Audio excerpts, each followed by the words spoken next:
This is the 5th game of the Chess World Championship. Today we have Gukesh with the white pieces for the 3rd time. So far, every single time that Gukesh had the white pieces, the game ended either on a win or a loss, depending on the player. And every single time that Ding had the white pieces, it ended on a draw. Let's see if the pattern will continue. It started with e4, e6, French defense. The first game of Gukesh and of the Chess World Championship started like this, and Ding ended up winning that game. Let's see if he can do it again. We had d5 going for the center and d5. We have the exchange variation of the French defense. So pawn takes, and we have knight to f3 and knight to f6. As you can see right now, the position is very symmetrical. We have bishop to d3, and possibly we could have this. It would be okay. It might be under some troubles, but that could be possible. But Ding does change and goes for this pawn.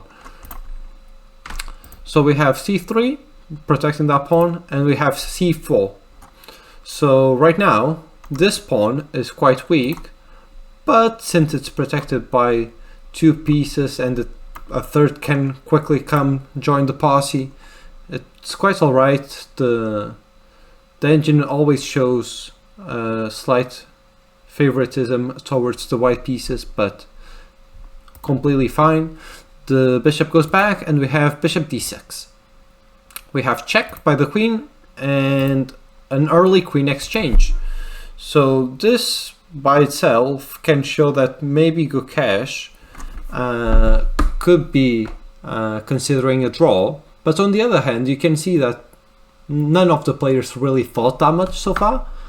Ding has thought for about 5 minutes and a half, and Gukesh not even 3 minutes. So both of them are very much into their preparation, and this was the first move that Gukesh actually thought of. So he thought for over 10 minutes and then he decided to check and trade the rooks. So you can see that the pieces are flying off the board quite quickly on this 5th game. Let's see, maybe it will end on a draw, maybe someone has something special for us. So we have knight to d7, we have knight to d2 and h6. So this would not make sense. So Gukesh just goes back and we have knight to h5, trying to improve the position of the knight, and also so that you can move without damaging your pawns. You know, it's quite good, but everything's still quite in the balance. We have e1 check by the rook, and the king just tucks away behind the pawns, and we have this early attack on the king side by Gukesh.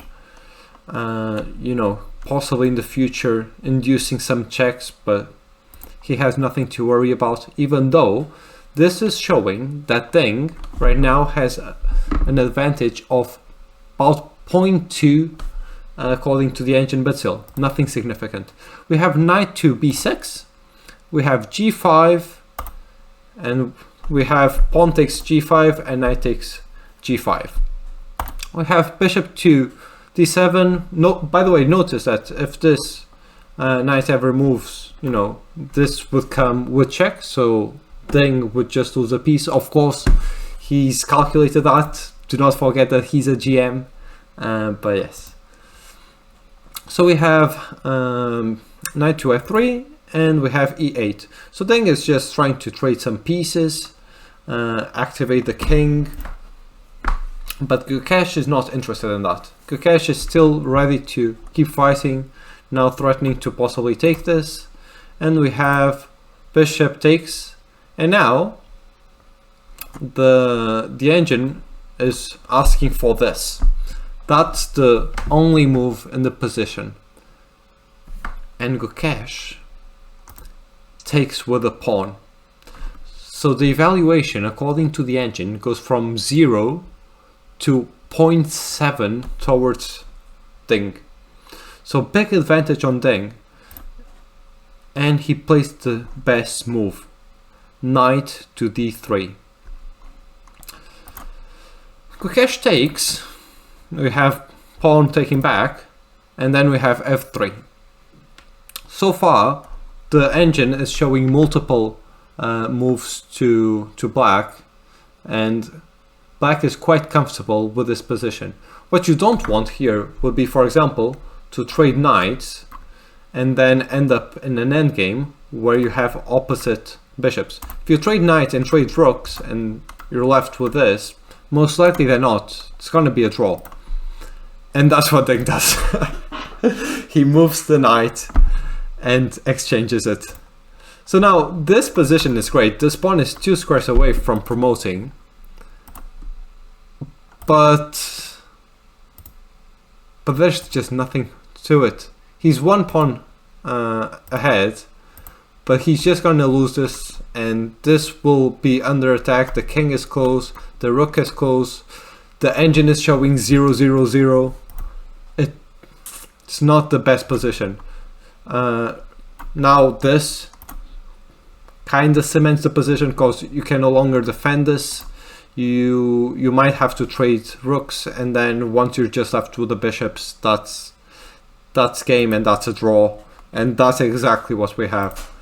And after Ding exchanged rooks, we just have a opposite color bishop game, and without this pawn there's just no big advantage.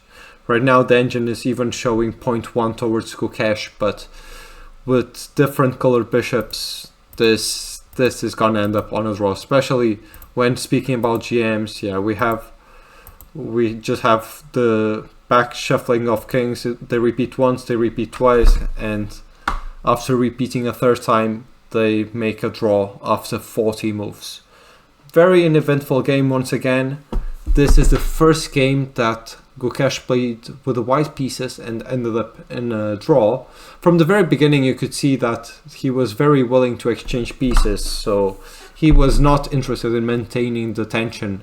So it was a short game. Let's see if Ding can fire tomorrow with the white pieces for the first time. So far, while he plays with the white pieces, no decisive games.